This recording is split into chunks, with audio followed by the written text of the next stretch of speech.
Dear student, अस्सलाम वालेकुम। हम डिस्कस कर रहे हैं general method of preparation of alkyne. तो उसमें इनके प्रीवियस जो 2 लेक्चर हो चुके हैं कि जिसमें हमने डी हैलोजिनेशन ऑफ विस डाइहैलाइड और कोब इलेक्ट्रोलाइटिक मेथड, और लास्ट में जो लेक्चर हुआ उसमें हमने डी हाइड्रेशन ऑफ अल्कोहल को डिस्कस किया विद मैकेनिज़्म। तो अब जो है वो हमारे पास ये नंबर 4 प्रिपरेशन है, that is the D hydro halogenation of alkyl halide RX। आप जानते हैं, आपने पहले भी पढ़ा है, फंक्शन ग्रुप में मैंने समझाया, अल्काइल R और हैलाइड X कोई भी हो सकता है, मीन फ्लोरीन, क्लोरीन, ब्रोमीन या आयोडीन।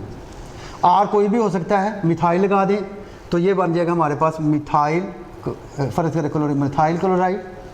तो अगर हम CH3 CH2 और Br ये देखें, ये इथाइल ब्रोमाइड। तो student D hydro halogenation of alkyl hide में हम ये पहला मेंबर नहीं ले सकते क्योंकि इसमें 1 कार्बन है और अल्कीन स्टार्ट्स फ्रॉम 2 कार्बन। तो उसके इसका मतलब अल्काइल हाइड में हमें वो लेना पड़ेगा कंपाउंड अल्काइल हाइड का जिसमें 2 या 2 से ज़्यादा कार्बन वाला अल्काइल होगा, तो फिर ही जो है वो हम डी हाइड्रो हैलोजिनेशन कर सकते हैं। तो what is D mean removal, hydrogen halogenation, halogen का। तो इसकी डेफिनेशन है removal of hydrogen halide, hydrogen and halogen लिख लें, फ्रॉम अल्काइल हाइड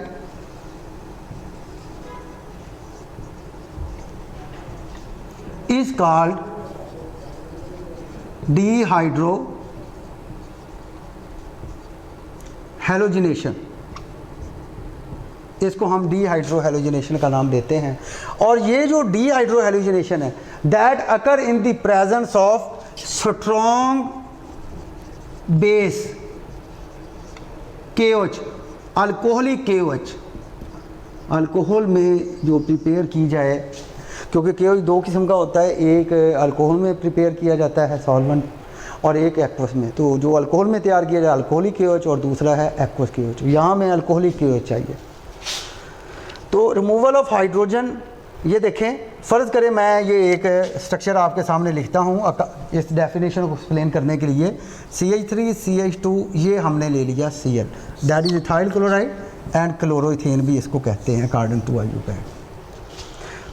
बिल्कुल उसी तरह जिस तरह हमने अल्कोहल में पढ़ा कि OH वाला जो कार्बन है वो अल्फ़ा है, इस तरह वो हैलोजन वाला जो कार्बन होगा वो कौन सा कार्बन होगा, अल्फ़ा कार्बन। उसके साथ वाला जो कार्बन होगा उसको हम कहेंगे बीटा कार्बन। मतवज्जे हो, ये मैंने एक अल्काइल हाइड लिखा और 2 कार्बन वाला लिखा है, 3 वाला ले लें, 4 वाला ले लें, 1 वाला नहीं लेना क्योंकि उससे अल्कीन नहीं बननी। ठीक है, क्यों? क्योंकि रिमूवल ऑफ हाइड्रोजन और हैलोजन निकालना है। तो कहाँ कहाँ से क्या निकलेगा, गौर से सुने। अल्फ़ा से हैलोजन निकलेगा, जारी बात है, अल्फ़ा के पास हैलोजन पड़ा है, हैलोजन एटम पड़ा है, तो हैलोजन एटम निकलेगा और बीटा कार्बन से हाइड्रोजन निकलेगा। जब अल्फ़ा से हैलोजन निकल जाएगा और बीटा से हाइड्रोजन निकल जाएगा तो होगा D hydro halogenation, removal of hydrogen and halogen. आप इसकी डेफिनेशन ऐसे भी कर सकते हैं, the removal of halogen from alpha carbon and removal of hydrogen from beta carbon of alkyl halide, the process is called dehydrohalogenation of alkyl halide, or this occur in the presence of strong base, और here the strong base is alcoholic KOH जो remove करता है। ये देखें, ये फ़र्ज़ करें हमने ये एक कंपाउंड ले लिया, ये X, जनरल रिएक्शन मैं समझा रहा हूँ आपको, आप इसमें जो एग्जांपल दे सकते हैं, यहाँ Cl लगा सकते हैं, यहाँ जो आप CH3 लिख सकते हैं, कोई भी लिख सकते हैं।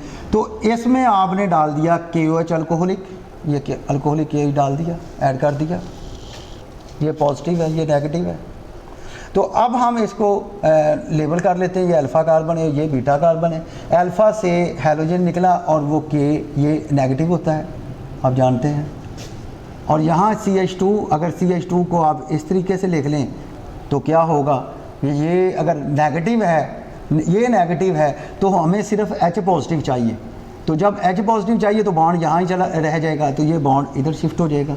तो ये हमारे पास H और OH क्या बन गया, H2O, और ये K पॉजिटिव और X नेगेटिव, ठीक है, क्योंकि ये X नेगेटिव कैसे होगा, ये बॉन्ड इसको दे दे, तो ये KX होगा, पोटासियम हैलाइड। और उसके बाद यहाँ क्या बचा, यहाँ हाइड्रोजन निकल गया, तो हमारे पास आ गया RCH, और यहाँ डबल बॉन्ड आ गया, और ये आ गया हमारे पास CH2। फिर रिपीट कर रहा हूँ, गौर से सुने। ये हमारे पास एक अल्काइल हाइड है जिसको मैंने RCH2 CH2X लिखा, लेकिन उस CH2 को आप लिख सकते हैं इस तरीके से बॉन्ड H।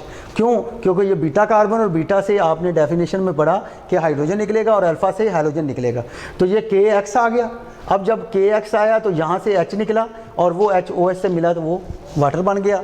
और एग्जांपल भी आप ले सकते हैं, जिस तरह फ़र्ज़ करें ये इसकी एग्जांपल आप जनरल में ना लें और ले लें।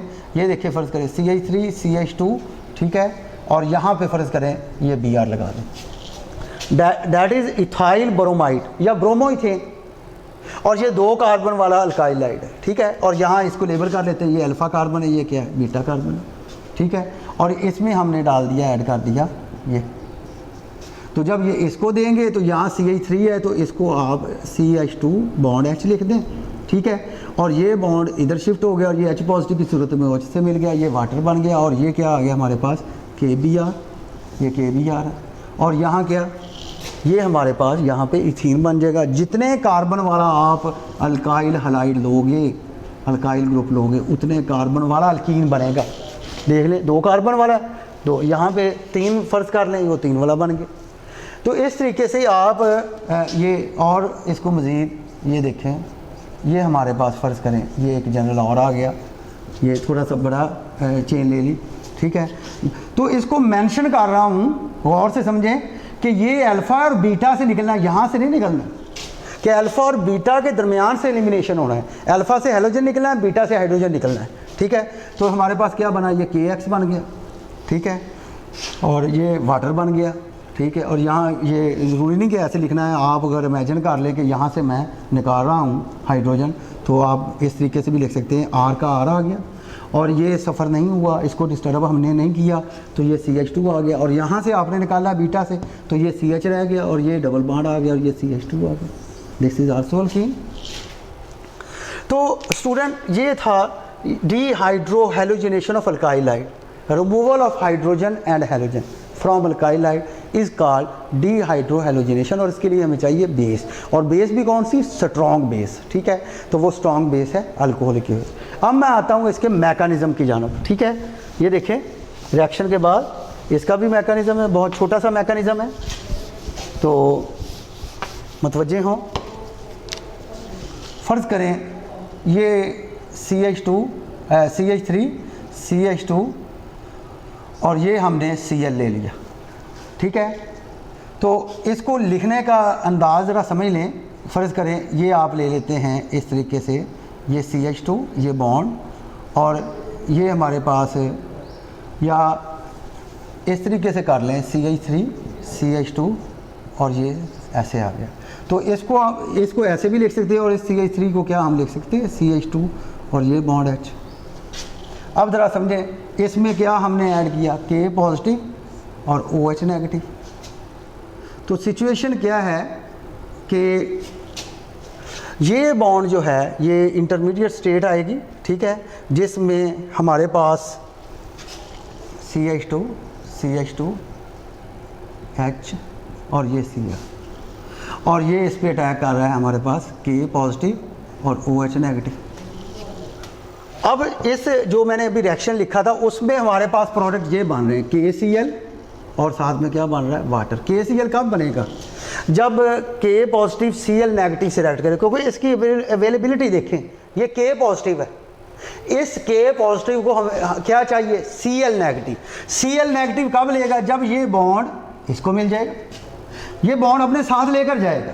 जब ये बॉन्ड साथ लेकर जाएगा तो इस पर क्या आ जाएगी, डेफिशिएंसी, इलेक्ट्रॉन की डेफिशिएंसी। क्योंकि ये बॉन्ड साथ लेकर जा रहा है, क्योंकि के ये आप दोनों चीज़ें ये आपको इंडिकेट करेंगी कि ये इन दोनों में हमें क्या कुछ चाहिए।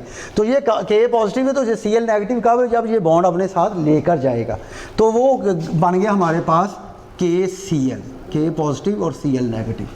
तो ये इसके साथ यानी यहाँ से बॉन्ड टूट गया, ठीक है। अब दूसरा देखिए, ये OH नेगेटिव है। अगर ये OH नेगेटिव है तो इसको क्या चाहिए वाटर बनाने के लिए, जस्ट H पॉजिटिव चाहिए, प्रोटॉन चाहिए H पॉजिटिव, H नहीं चाहिए, H नेगेटिव नहीं चाहिए। इसका मतलब ये बॉन्ड नहीं लेकर जाएगा, ये बॉन्ड इधर छोड़ जाएगा और वो बॉन्ड यहाँ पे आ गया तो यहाँ डबल बॉन्ड आ गया, तो इसकी वैलेंसी भी पूरी हो जाएगी और इसकी इलेक्ट्रॉन की डेफिशिएंसी भी पूरी हो जाएगी। और ये H पॉजिटिव की सूरत में ये किससे मिला, OH नेगेटिव से, और ये हमारे पास क्या बन गया, वाटर बन गया। और ये जो था ये इसका रिएक्शन में मैं लिख देता हूँ, वो क्या, हमारे पास अवेलेबिलिटी है के पॉजिटिव की और हमें चाहिए Cl नेगेटिव, तो इसका मतलब ये बॉन्ड अपने साथ लेकर जाएगा और जब वो बॉन्ड साथ लेकर जाएगा तो KCl बन गया, ठीक है। और यहाँ इलेक्ट्रॉन की इस कार्बन पे डेफिशिएंसी होगी, इस डेफिशिएंसी को पूरा करेगा ये बॉन्ड, क्योंकि हाइड्रोजन बॉन्ड साथ नहीं लेकर जा रहा, वो H पॉजिटिव की सूरत में हमें चाहिए, क्योंकि OH नेगेटिव अवेलेबल है तो वो बन जाएगा वाटर। और बाद में हमारे पास जो प्रोडक्ट बना, ये देखें, ये CH2 और ये सिंगल बॉन्ड CH2 और एक बॉन्ड यहाँ पे इंट्रोड्यूस हो गया, ये डबल बॉन्ड बन गया, this is ethene, this is alkene, ये एल्कीन बन गया। तो स्टूडेंट ये था इसका छोटा सा मैकेनिज्म, जिसमें मैंने इस अंदाज से आपको समझाया कि ये जो आपका कार्बन है ये अल्फ़ा कार्बन है और ये कार्बन जो बीटा कार्बन है। अल्फ़ा कार्बन से जो हैलोजन निकलेगा, बीटा से हाइड्रोजन निकलेगा, जिसकी सिचुएशन मैंने आपको समझाई। और इसके बाद ये के पॉजिटिव Cl नेगेटिव KCl बन गया, H positive OH negative, OH negative है, ये OH खाली नहीं है, OH नेगेटिव, ये वाटर बन गया। और इन दोनों के बनने के बाद यहाँ पे एक में इलेक्ट्रॉन का इजाफा हो गया एक कार्बन पे और एक में इलेक्ट्रॉन की कमी हो गई, वहाँ पे वो बॉन्ड की सूरत में आएगा, दूसरा बॉन्ड इंट्रोड्यूस होगा और वो डबल बॉन्ड बन जाएगा और एल्कीन बन जाएगा। तो स्टूडेंट ये था हमारा general method of preparation of alkene, जिसमें नंबर 4 पॉइंट मैंने आपको समझाया है, that is the dehydro halogenation of alkyl halide. The general formula of alkyl halide is RX। तो हमें एल्कीन में गौर से ज़हन में रखना है, याद रखना है कि हमें एल्कीन में एक ऐसा अल्काइल हैलाइड चाहिए जिसमें कार्बन की तादाद 2 या उससे ज़्यादा हो। एक कार्बन वाला जो है वो अल्काइल हैलाइड एल्कीन की तैयारी नहीं करता, जिसमें ये देखिए removal of hydrogen and halogen from alkyl halide is called dehydrohalogenation of alkyl halide and this occur in the presence of alcoholic KOH। ये बात हो गई। तो इसमें मैंने मज़ीद आपको बताया ये स्ट्रक्चर लेकर कि ये आपके पास 2 कार्बन वाला अल्काइल हैलाइड है और removal of halogen atom from alpha carbon and removal of hydrogen atom from beta carbon, that is called dehydrohalogenation of alkyl halide. तो स्टूडेंट इसको अच्छे अंदाज से करें और ये इसका छोटा सा मैकेनिज़्म है जो मैंने एक्सप्लेन किया है। उम्मीद करता हूँ आपको समझ आई होगी। इसकी लिख कर प्रैक्टिस करें। ओके, अल्लाह हाफ़िज़।